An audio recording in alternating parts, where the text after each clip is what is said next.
Fast, focused, and fearless, here's everything you need to know this rush hour of November 8, Friday. I'm Jamie Harrell. Starting off today's rush with heavy rain causing severe damage to parts of Cagayan. Some roads were impassable to vehicles due to severe flooding. The only option of residents is to wade an ankle to knee-deep flood. Low-lying areas and farms were also submerged in Barangay Pakak and Alacapan.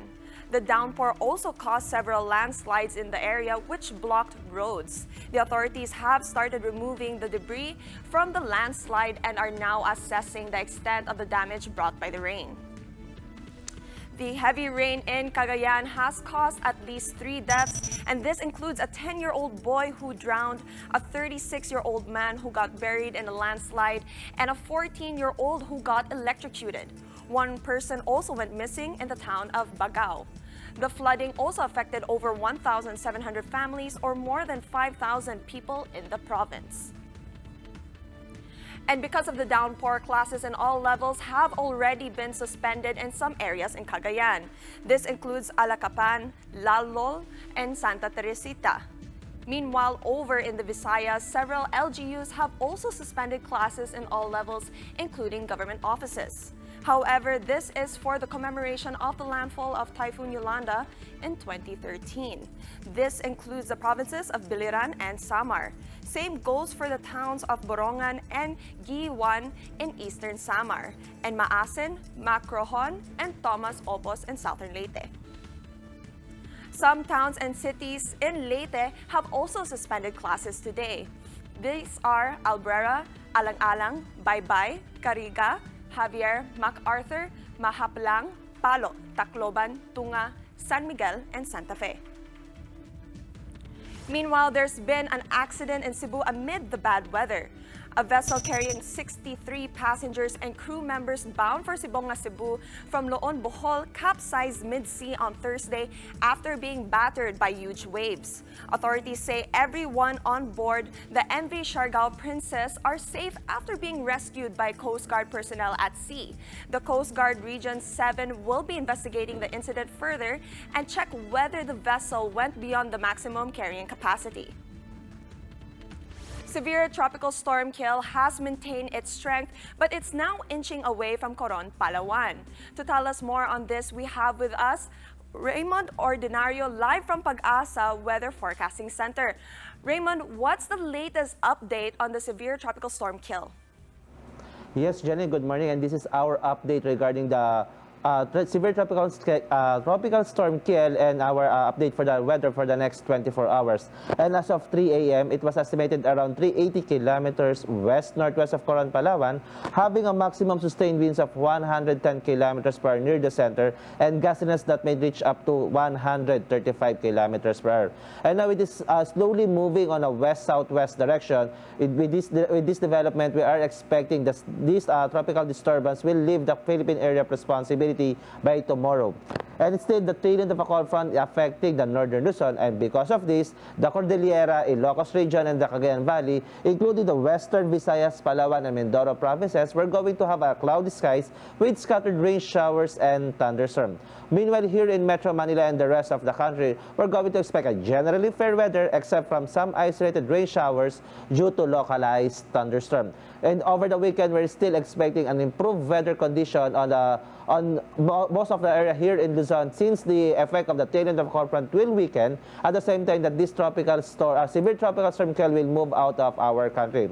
Also, we still have gale warning raised over the seaboards of Batanes, northern coast of Cagayan, including the Babuyan Island, Ilocos Norte, Ilocos Sur, La Union, Pangasinan, Zambales, Cavite, Bataan, western coast of Batangas, Occidental Mindoro, and Palawan. We're still reminding our fisher folks and those who have small sea crafts not to venture out of the sea of these seabirds, because we're still expecting high waves because of the effect of Kiel and our northeast monsoon. And that's the latest from the Weather Forecasting Center of Pag-asa. Raymond Ordinario reporting. Raymond, quick question. Now, we know that Tropical Storm Kiel is inching away from Palawan, but all of the things that are happening in Cebu, like what happened when the boat capsized, was this possibly caused by the storm? This is the reason why that the waves are very strong?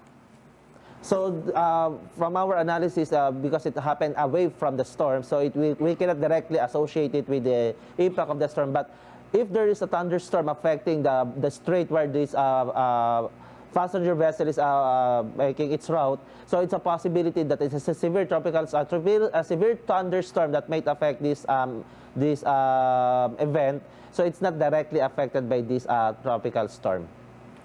Okay, as we can see, Raymond, behind you, like what's happening about all of the weather forecasting is that there is a low pressure area happening. Can you tell us more about that? So still, we are monitoring a low pressure area outside the Philippine area of responsibility, and we keep monitoring because it is near our Philippine area of responsibility. But as of now, because of the presence of Typhoon Halong away from our country, it might move away from the Philippine area of responsibility. But we did not rule out the possibility that it might enter our Philippine area of responsibility and become a tropical depression in the coming hours. How about Typhoon Halong that's outside Park? Can you tell us more information on that? So for the information of Typhoon Halong, as of 3 a.m., it was estimated around 3,140 kilometers northeast of the extreme northern Luzon. So it's really far away from our Philippine area of responsibility, and having a maximum sustained winds of 130 kilometers per hour near the center, and gustiness that might reach up to 160 kilometers per hour. But it's now moving on a northeast direction at the speed of 15 kilometers per hour. So as of now, there is a very, very low possibility that might enter the Philippine area of responsibility because it's now moving away from the Philippines. Okay, thank you very much, Pag-asa weather forecaster Raymond Ordinario. Vice President Leni Robredo will hold her first meeting as co-chairperson of the ICAD today. Despite being busy with her new post, Robredo was still able to attend to other matters under her office. We have Greg Gregorio with the story. Vice President Leni Robredo took more than an hour before reaching a small community in Sitio Macantog, Barangay Tandang Cutyo in Tanay Rizal. It was just another day for Robredo, less than 24 hours after accepting the President's appointment as co-chairperson of the Interagency Committee on Anti-Illegal Drugs or ICAD. With the help of the Meralco Foundation, Robredo distributed solar kits to 60 families and one school in the sitio. Natutuwa po kami kasi yung mga nakausap namin, nagsabi na kagabi nagamit nyo na yung flashlight, nagamit na yung radyo. Opo. Projects like this, says Robredo, won't take a back seat as she takes on the role of drug czar. Social functions na connected with the office, yun siguro yung babawasan. She will co-chair her first ICAD meeting where PDEA Director General Aaron Aquino is expected to keep the Vice President abreast of things. Robredo has said she doesn't intend to overhaul the illegal drugs campaign, but rule of law must prevail. Yung laban sa illegal na droga will continue with the same vigor, with the same intensity, with the same strength. Ang iibahin talaga natin yung manner by which ginagawa ito. Wala sa plano natin ang pagpatay. Kasi wala yun sa bounds ng rule of law. Robredo calls for a unified rules of engagement among drug war players. With data previously denied her by the DILG and the PNP now at her disposal, some administration officials contend that the Vice President can now have an informed decision on the controversial campaign. The VP is open to discuss with human rights groups and representatives from the private sector. But she points out, accepting the post has nothing to do with political mileage. Siguro kung inisip ko yung 2022, hindi ko to tatanggapin. Kasi too much of a risk. Pag inisip ko yung 2022, biglang mababago yung buong galaw ko. Yung programa namin, mako-compromise talaga. Hindi lang yung sa anti-drugs, pero lalo na sa ginagawa namin sa opisina. For News 5, Greg Gregorio, we are One News. What is Robredo's top goal in running the anti-drug campaign? Well, it's to have zero killings. Philippine Star reports that part of Robredo's approach to the drug war includes no casualty method, which administration allies have already criticized. Robredo says she also wants to get an accurate data on the anti-illegal drug operations to start things off. A radio broadcaster was shot dead in Dumaguete City. Pangmasa reports that Dindo also was on his way to work when he was ambushed. Malacanang has already condemned the killing, while the Justice Department will create a special investigation or investigating team rather to look into the case. Generosos hosts a morning radio program on DYEM 96.7 by Radio. And the local government of Cagayan City, Nueva Ecija has extended help to the victims of earthquakes in Mindanao.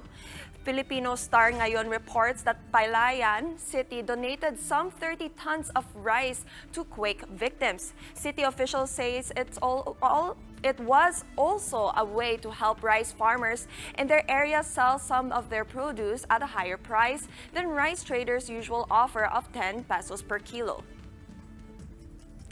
In the aftermath of the back-to-back earthquakes that hit Mindanao, the NDRRMC estimates that at least 4 billion pesos will be needed to start the rehabilitation of the damaged areas. We have Jem Avancenia with the report.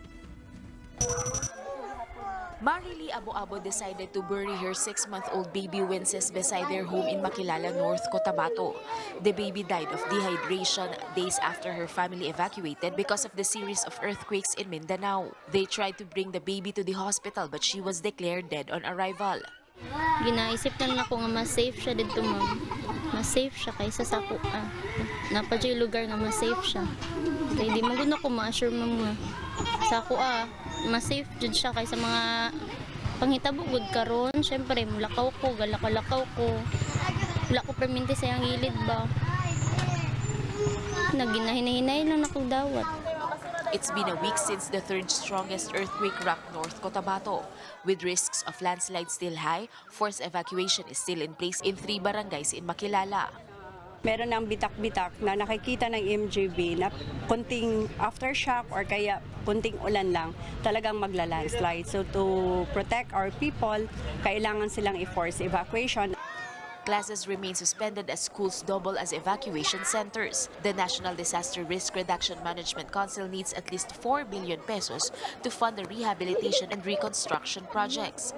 Administrator Ricardo Halad presented their recommendations to the President during Wednesday's cabinet meeting. But that already includes some of the rehabilitation or reconstruction projects identified. Kasama na yung mga initially identified reconstruction projects. This may still go up depending on the results of the NDRRMC post-disaster risk assessments. For News 5, Jem Avancenia, we are One News.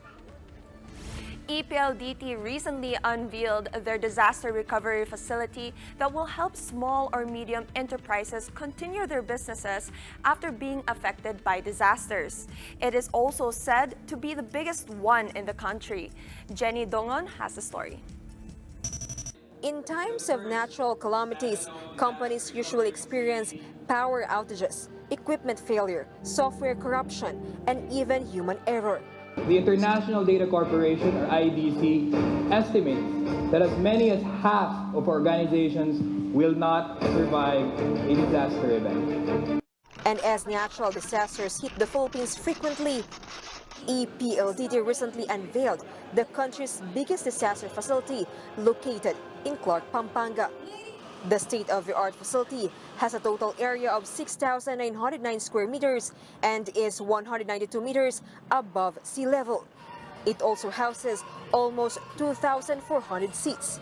But the most important feature of this facility is that it can withstand an earthquake of up to intensity 8. The disaster recovery facility usually is an office space. So if there is a major disaster, let's say in Manila, knock on wood, and they need to continue their operations, they can immediately transfer all of their data here and have their employees actually work from here. The disaster recovery facility will have a seat reserve basis for interested companies, may it be small or medium enterprise. There's also portions where we can give cold seats, which means it's multi-tenant. Once again, PLDT has proven its leadership in its field, and we here at Clark are very proud to be part of your success story. For News 5, Jen Dongon, we are One News. And that's how the day is shaping up to be. Join us next time for another round of Rush. For Riza Diaz, I'm Jamie Harrell. We are One News.